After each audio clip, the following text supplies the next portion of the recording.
Good morning. It's actually heading on towards noon here. H.David Thoreau. Oh, wow, look at the river. This is the west side of the Withlacoochee.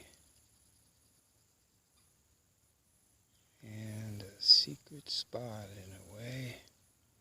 Very few people stand here overlooking the river. And the cypress trees growing out of the edge. It's because this time of year, and especially this year, the water is really low. And this river leads right along White Sand Beach. Beautiful, beautiful open area, and of course, much larger beach than normally seen here. There's more of the river going downstream here.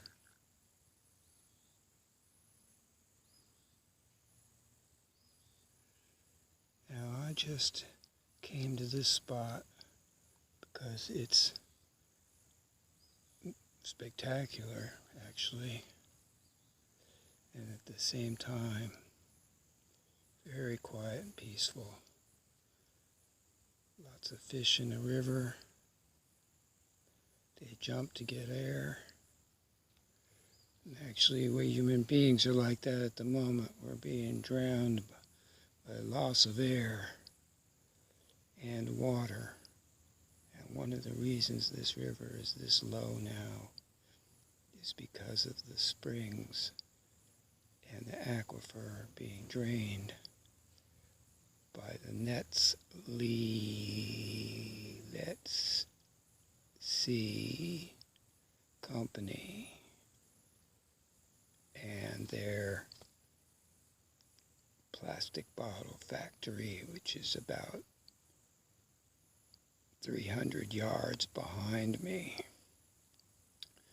And although they're not draining it directly from this river, it is being drained from the aquifers all around that flow into this river.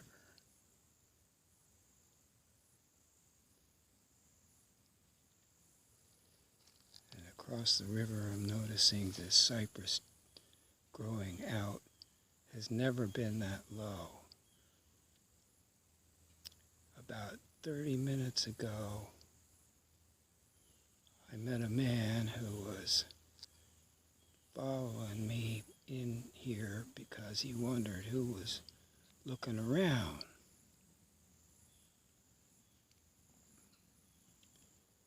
And the funny thing about it is, he stopped and we talked a long time about all the goings on in this river and the laws that are in place, which are very interesting, that they have legislated as such. Things like this beach here, which is in the park across the river from this spot. This is private land up high here, but the edge of the river is not. Nonetheless, they legislate that you are not allowed, and they can arrest you for trespassing if you have a boat and come on land in these spots, especially where owners have property, which is mind-blowing because they really don't own the banks of the river, and especially when the sand and the dirt areas appear in the dry season. It's normally underwater. So you're saying that they own part of the river when it's underwater and part of the river when it's not? It's just the way that they legislate to keep their control over everything. And at the same time, they'll give permission for the big companies to drain the aquifer and drain the living water.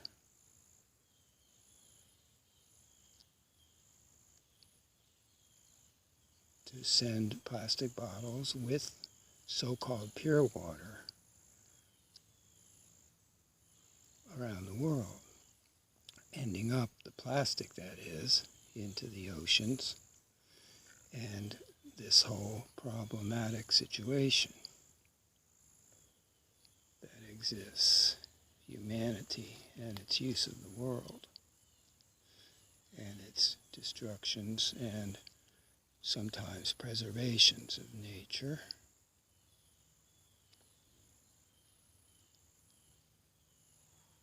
It's very calm and quiet today.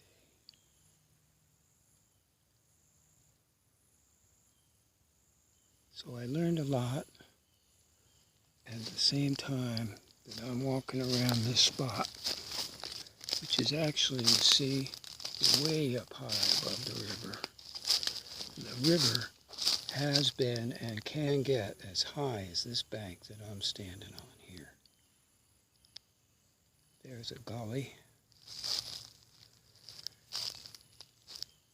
and access down to the river, which many people have in the past taken. You see that? That's from the top down.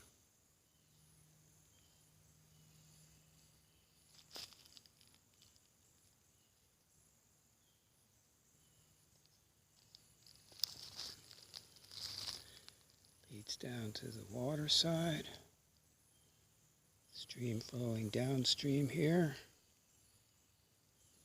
And then to the right is further downstream.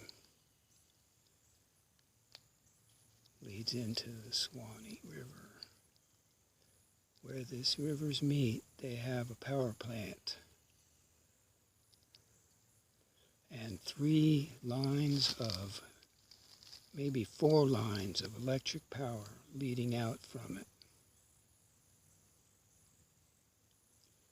This area should be clear of electromagnetics, but I have to tell you that I'm feeling it, even here, standing.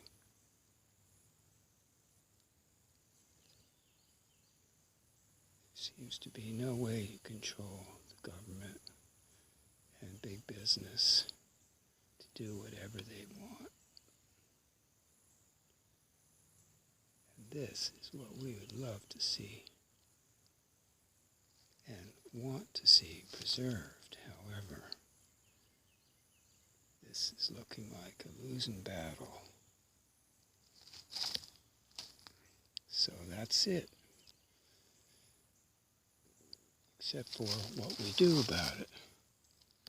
I'm standing in this glade where I've written songs and made movies, video, storytelling.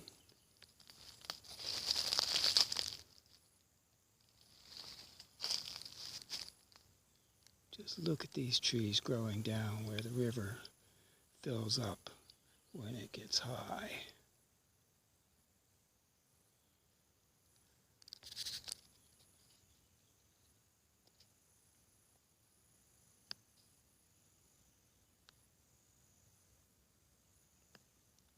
I guess I'd estimate this is about a 200-year-old tree.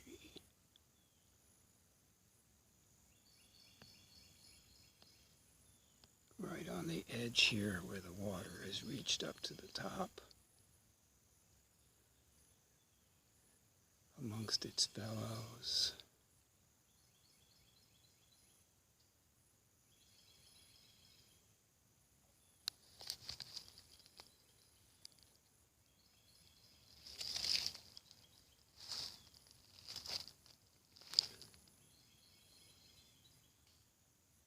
And the man told me in discussion that many people come with their off-road vehicles, trucks, whatever, and they'll come here and just leave all their pollutions around, their bottles and cans and whatnot, strip away the land that they drive their vehicles on, and generally make up mess things.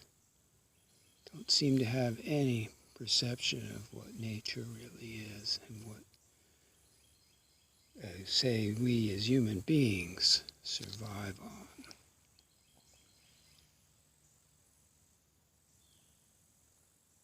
That would be air, water, plant life, and I'll say love. If you think those 4 things are the things you want to not have, well, that's a choice, isn't it? Why would people be making these choices? That's the question. What's causing people to be irreverent or undisciplined, unconcerned, manipulated, controlled, controlling,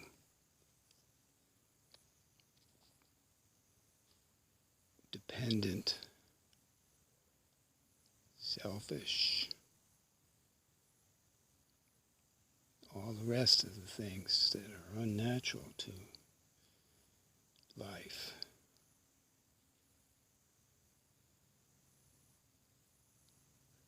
This is h.David Thoreau at the living beach, the nude beach, and the naked river, under the open sky and the brilliant sun.